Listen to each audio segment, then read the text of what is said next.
boss, ito na yung part 2 ng gawa nating mga bossing makina na ino-overhaul natin mga boss. At ngayon mga bossing ay mag-i-install tayo ng piston mga bossing. Ito yung mga number 1 mga boss, minarkahan ko na. At saka naikabit ko na yung mga piston ring mga bossing. Ngayon, i-share ko sa inyo mga boss ang tamang paglagay or tamang posisyon ng ring pagpasok ito sa kanyang mga piston mga bossing. Ang sikreto ko dito mga boss, kasi ang ginawa ko dito mga bossing, hindi ko na binalik sa standard kasi hindi ako nagpalit ng ng bore. Kaya ang ginawa ko mga boss ay nag 0.25 ako mga bossing sa piston. Kung makikita nyo mga bossing, ang posisyon nito mga boss ng piston niya ay meron yung nakalagay na 0.25 dito sa ibabaw. Dapat yung nakalagay na 0.25 mga boss ay nandun sa ibabaw yon, hindi sa ilalim. At sa standard naman nga piston mga bossing, may nakalagay na standard doon. Itatapat mo rin sa ibabaw mga bossing, kaya hindi kayo maliligaw. Ang sukat ko nito mga bossing ay, ang sa top ring nito mga boss, 0.07 mm. Ang second ring nito mga bossing ay 0.08 mm mga bossing. Ang sa oil ring naman niya mga boss ay limiter mga bossing, 0.07 mm mga bossing. Ngayon mga boss, at bago natin yan ilagay doon sa kanyang bore, ay lagyan muna natin ng langis mga bossing para madulas ang kanyang pagpasok, hindi siya magasgas. Siguraduhin nyo mga boss na malinis tong bore. At bago nyo magkabit ng piston, lagyan ng langis dito para madulas ang kanyang pagpasok, na hindi siya magasgas at hindi siya masikip mga bossing. Yan. Ang pangalawa natin gagawin mga boss ay itong pinakapiston niya, lagyan natin ng langis yan. Yung kayong idea mga bossing. Ito naman mga boss, ang bearing niya, yung gatla na yan mga boss, yan ang gatla na yan, dapat magkasama silang dalawa sa kabila. Ito rin. Ganyan yung itsura niyan, ganyan. Hindi pwedeng magkabaliktad. Okay mga boss, at malagyan mo natin ng langis to.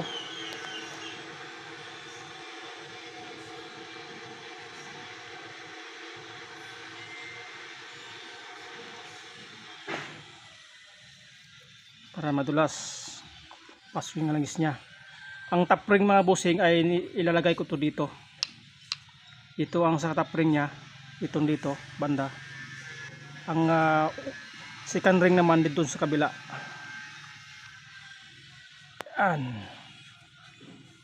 Dito. Bale magkatapat silang dalawa. Yan o. Ito yung first ring dito. Dito naman yung second ring. Yan. Bali malapit siya sa exhaust ito. Valve, exhaust valve ito. Ang sa oil ring naman mga boss ay doon siya, dito sa banda. Yan. Bali 45 degrees mga bossing. Yan. Para hindi siya magkadikit-dikit pag nilagay natin doon sa kanyang piston, dito natin ilalagay mga boss. Ito yung oil ring, ito yung first ring, at dito naman yung second ring nito. Okay, ngayon mga boss ay ilalagay na natin to. Meron na siyang langis, dapat meron siyang langis na mailagay natin para maganda yung kanyang pagpasok. Okay, ang posisyon ng mga boss dapat nakaharap dito sa makina, yung sa harap ng makina. Hindi pwedeng magkabaliktad mga boss. Lagyan ko na lang langis tong bore at ipasok na natin.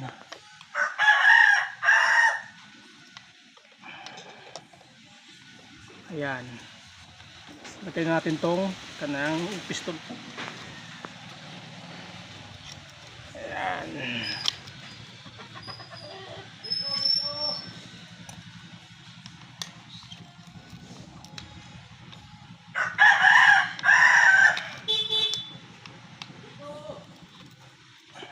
Yan.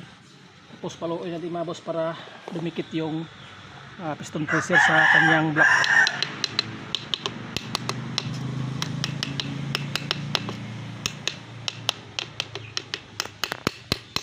Hindi siya Ang iniiwasan natin dito mga boss, magkalso yung piston, baka mabali. Kaya dapat nakadikit siya at naka-align mga bossing. Yan. Yan mga boss, higpitan pa natin ng kaunti para ma-press natin talaga yung piston. At titingnan natin doon kung naka-straight ba siya. At ngayon mga boss ay subukan natin itong itulak. Maalwa lang naman ito itulak mga boss. Ayan. Tapos higpitan natin ng konti.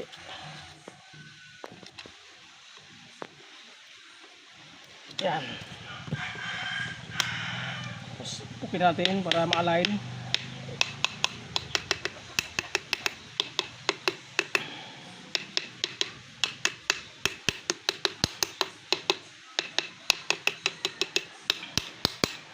Mga boss, subukan natin itulak ulit. Dahan-dahan lang. Pag matigas mga boss, huwag natin pilitin, baka kumalso yung piston. Yan, tingnan natin dito mga boss kung naka-align ba siya.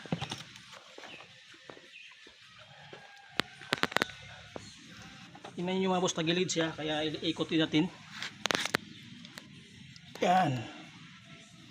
Tapos itulak ko na mga boss. Para kumasok.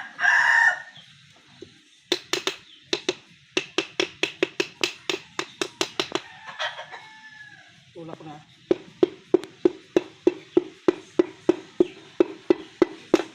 Yan. Pumasok ko siya mga boss. Pag pumasok na yan mga boss, pwede natin itulak sa kamay. Kung masikip siya mga bossing, ay kailangan din tanggalin. Pag hindi siya masikip at maalwan lang siya at malambot, ay tulak natin. Yun, no? Malambot lang siya mga bossing. Tingnan nyo dito kung naka-align. Yan, itulak na ng konti mga boss kasi hindi siya naka-align. Tulak natin yung crankshaft para lumabas siya. Yan. Yan mga boss, itulak ko ng kamay para mapapasok siya. Yan. Pag wala siyang problema mga boss, kinakamay lang to, malambot lang naman to. Pero pag matigas siya mga boss, ibig sabihin ay kumalso ang kanyang piston. Huwag niyong kalimutan maglagay lang langis. Yan. Yan. At itong bearing mga boss, yan, itong bearing na to, ito. Lagyan natin ng langis. Yan. At kung saan siya nakatapat dito, ay doon din na itatapat itong gatla na to. Doon siya sa kabila, ganyan ang posisyon yan mga boss.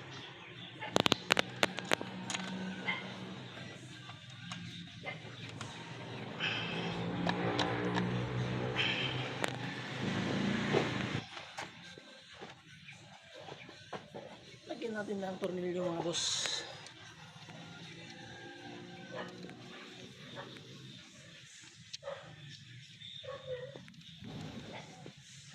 Yan mga boss, at tapos na tayo sa pag-install ng piston sa number 1 mga bossing. At kung paano nyo pinasok tong piston o paano nilagay yung clearance nya at gap, ganun nyo yun sa sunod na mga bore mga bossing. Lahat lang yan ay magkaparehas lang yan. Kung saan siya nakaposisyon mga bossing, yun din ang susundin nyo mga boss. At sunod-sunod na yan mga bossing. Ganyan lang mga bossing ang pag-install ng piston sa ating mga makina mga bossing. At na-install ko na lahat ng piston mga boss. Dapat mga boss ay uniform yun lahat. Itong mga forma ng kanyang tapat ng mga barbula mga boss ay parehas din lahat dito sa sa mga kasunod niyang bore mga bossing. Yan o. At ganyan din ang itsura lahat, dapat uniform. Hindi pwedeng magkabalik-balik. Ibang forma dito, ibang forma dito mga boss. Hindi po yan pwede mga bossing. Dapat naka-uniform siya lahat mga boss. Yan. Kung makikita nyo mga boss, dapat naka-uniform yan. Ganyan ang itsura niya mga boss pag magkabit na kayo ng piston mga boss. Ngayon ang mga boss, at ang gagawin ko dito mga boss, last nating ito-torque natin to dito mga boss ng 35 foot-pounds mga bossing. I-plaster ko muna ito makina. Yan mga boss, at una tayo sa 25 foot-pounds at ito-torque natin itong connecting rod bearing. 25 foot-pounds muna.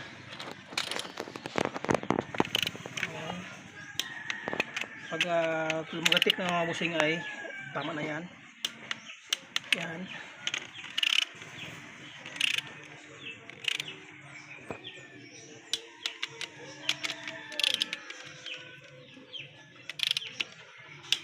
Dapat ito rin mga busing ay uniform sila lahat. Tapos na tayo sa 2 and 3. Punta tayo sa 1 and 4. Yan.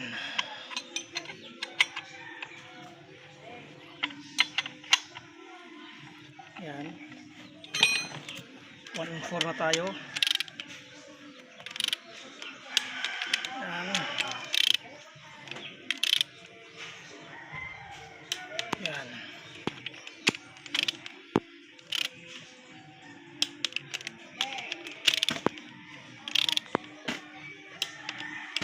Yan. Pagkatapos nito mga bossing ay ikutin natin kung hindi ba siya nagbago. Kayo mga mekaniko mga boss, ramdam niyo naman kung sumisikip yung crankshaft or hindi. O nagbabago ba ang kanyang ikot o hindi. Yan, ikutin natin. Hindi naman siya nagbago mga boss. At ngayon mga boss ay proceed tayo sa last stroke nito. Ang 35 foot-pounds. Yan. Lagay natin sa 35.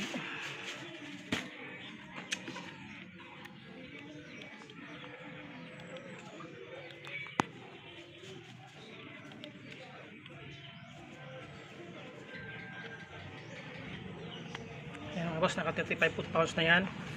Stroke natin tong number 4 una. Yan. Yan.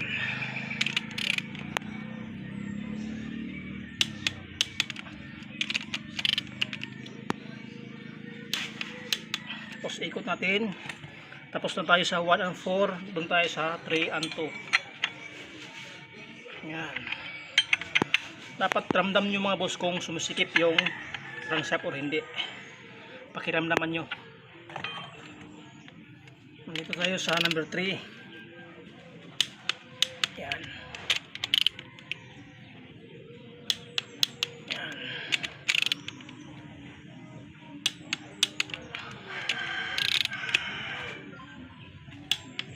Yan.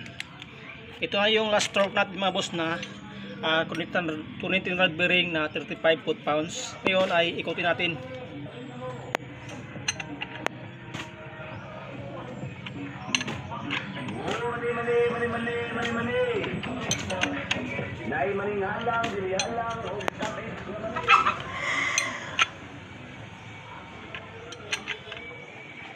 Yan. Hindi naman nagbabago ang kanyang sikip mga bossing. At